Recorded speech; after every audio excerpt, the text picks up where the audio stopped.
नमस्कार, मैं मनीष कुमार। फिलहाल हिसार जिले खेड़ी चौपटा पर जो किसानों का धरना चल रहा है 23 तारीख को यहाँ से किसानों ने की कॉल थी खनौरी के बॉर्डर पर जाएंगे, लेकिन उसी दौरान है जो प्रशासन और किसानों के बीच में टकराव हुआ, पत्थरबाजी, आंसू गैस के गोले दागे गए।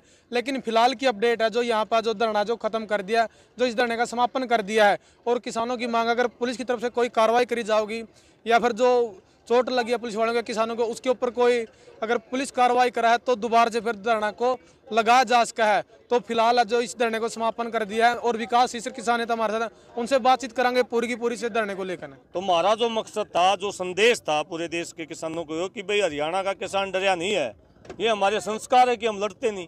लेकिन जिस दिन लड़ना शुरू हो गया तो खेड़ी चौपटे की तरह आगे बजा देंगे। तो जो काम हमने वहाँ करना था वो यहाँ हो गया। तो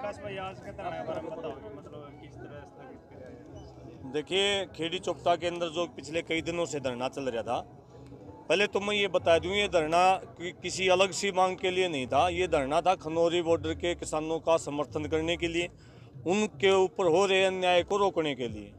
तो पहली चर्चा तो यहाँ आज ये चली कि जब उन्होंने एक शांति पीरियड घोषित कर दिया है कि वहीं कैंप लगाएंगे, पक्का मोर्चा लगाएंगे, दिल्ली के बॉर्डर खोल दिए गए हैं, इंटरनेट खुल गया है, तो हमारे पास संदेश ये था कि अभी कोई ज़्यादा बड़ी एक्टिविटी उनकी तरफ से दिल्ली के लिए नहीं होने वाली है। तो पहली चर्चा ये करी गई है कि उनके सामने अगर उनकी कोई एक्टिविटी नहीं होती तो क्योंकि हम उनके समर्थन में हैं, तो हमारे पास भी आगे कुछ ऐसा विशेषकरण खातिर बचा नहीं था। दूसरी बात, जो खेड़ी चौपटा के अंदर जो घटना घटी उसके बारे में हमारी डीसी और एसपी साहब से मीटिंग हुई कि जो भी घटना घटी उसके बारे में एक सकारात्मक बातचीत रही। और उस बातचीत में ये हमारी बात हुई प्रशासन के साथ में कि किसान की कोई इंटेंशन नहीं थी, कोई भी गड़बड़ जो भी कुछ होया यहाँ, किसान की उसके पीछे कोई इंटेंशन नहीं थी, प्रशासन की गलती की वजह से सब होया है। और वहाँ डीसी साहब ने और एसपी साहब ने इस बात को माना कि हाँ, इसमें कहीं ना कहीं हमारे अधिकारियों की गलती की वजह से यह सारी चीज़ हुई है।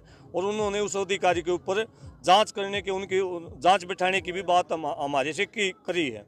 और अभी हमारी ये बात हुई है कि भविष्य में किसी भी हमारे नौजवान के ऊपर या किसी भी बुजुर्ग के ऊपर कोई भी कानूनी कार्रवाई ना हो।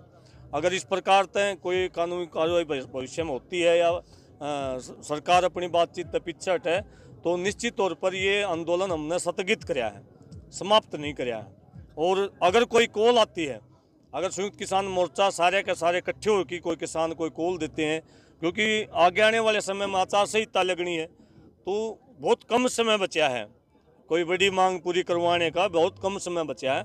अगर कोई कॉल इसी आती है सामूहिक काल, तो उसके लिए भी निश्चित तौर पर सारे किसान साथी, सारी किसान कमेटी उसके लिए भी तैयार है। तो खेड़ी चौपटा किसान अब दिल्ली या फिर खनौरी बॉर्डर की तरफ नहीं जाए? अभी मैंने आपको बताया कि ना तो हमारे पास दिल्ली जाने का रास्ता बचा था क्योंकि दिल्ली की कॉलोनी स्थगित हो चुकी है, ना हमारे पास खनौरी बॉर्डर जाने का रास्ता बचा था क्योंकि वहाँ भी शांति स्थापित हो चुकी है। पंजाब के किसान वहाँ बैठे हैं, हरियाणा का किसान का पंजाब में जाके बैठना कोई मतलब औचित्य नहीं है। और बेवजह हम इन इतने से लोगों ने किते दिल्ली या किते पंजाब में घुमा के लिया वहाँ उसे वह नेता हम नहीं। हाँ, 23 तारीख की आपकी कॉल थी कि खनौरी बॉर्डर पर जाएंगे और आपका ऐलान भी था, आप तैयारी भी करे थे, लेकिन उसी दौरान जो पुलिस के साथ आपका टकराव हुआ है, तो क्या कुछ सोच के आप चल रहे थे कि खनौरी बॉर्डर में जाएंगे? लेकिन हमारा जो मकसद था ना, वो हमारा मकसद है वो कहा रहे ना कि बोले भाई रामफल साहब बोले रामफल वाला काम में शायद तो फिर रामफल का क्या करना हमने। हमारा जो मकसद था, जो पुलिस की जो तानाशाही थी, जो हरियाणा पुलिस की तरफ से जो ये बार बार ये मैसेज दिया जा रहा था कि जो डर पैदा हो गया था लोगों में, वो डर काटने खातर हम जावा देखो खनौरी बॉर्डर की तरफ, वो डर हमने आड़े खेड़ी चौपटा में काट दिया। तो हमारा जो मकसद था, जो संदेश था पूरे देश के किसानों को कि भाई हरियाणा का किसान डरा नहीं है, ये हमारे संस्कार है कि हम लड़ते नहीं। लेकिन जिस दिन लड़ना शुरू हो गया तो खेड़ी चौपटे की तरह आगे बजा देंगे। तो जो काम हमने वहाँ करना था वो यहाँ हो गया। तो वहाँ जाने की भी फिर दूसरी तरफ से उन्होंने एक शांति पीरियड की घोषणा कर रखी थी। वो तो कॉल हमारी इस तरीके से फंस गई कि हमारा उड़े तालमेल नहीं होया। हमने 23 दर दी, उनने 23 तक घोषणा कर दी शांति की, क्योंकि हम जबान के पक्के हैं। जो काम हम कह दिया वो करना पड़ा है। किसान भी हमारी इसी भावना के थे कि वह कह दिया तो चल लो, तो हम चल पड़े। वो प्रशासन ने हमारे को रोक लिया तो वो सारी की सारी घटना घटेगी। इसी वजह से हम वहाँ नहीं गए और खेड़ी चौपटा में खड़े। सरकार दोबारा एकदम इंटरनेट चलाना, दिल्ली के रास्ते खोल देना, मतलब सरकार की इसके पीछे कोई मंशा तो नहीं है किसी तरह की? सरकार की जितनी मंशा या फिर कोई जानकारी क्यों हुआ एकदम ऐसा इंटरनेट की सकारात्मक बात चल रही है किसानों को? देखो वो साथ ही बता सके हैं, दो चीज़ हो सके हैं कि भाई या तो सरकार के साथ उनकी कोई इंटरनल, कई बार आंदोलन में ऐसा भी होता है भाई सारी बात आपको चैनलों के माध्यम से बतानी नहीं होती, ना कैडर को बतानी होती, कुछ चीज़ें अंदर खाते भी होती हैं। हो सकता संभावना ये है कि कोई मुद्दा हल होने वाला हो और उनकी कोई बातचीत चल रही हो, उसके ऊपर भी बात मिल सके है।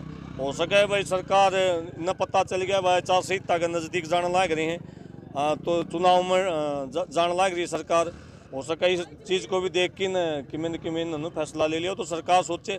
और दूसरा दबाव तो सरकार के ऊपर लोगों का भी दबाव था, क्योंकि लोगों को इस आंदोलन से एक चीज़ अलग आई कि लोगों ने इस बात को उठाया कि सरकार रास्ते बंद कर रही है, सरकार इंटरनेट बंद कर रही है। ये बड़ी अलग से चीज़ इस आंदोलन की देन है कि इंटरनेट के लिए आवाज़ उठाई लोगों ने कि भाई सरकार की वजह से बंद है, किसानों ने कुछ नहीं बंद कर रखा। तो हो सके सरकार ने उस दबाव को भी हटाने खातिर ये सारी चीज़ें करी। किसान एकता जिंदाबाद। किसान एकता।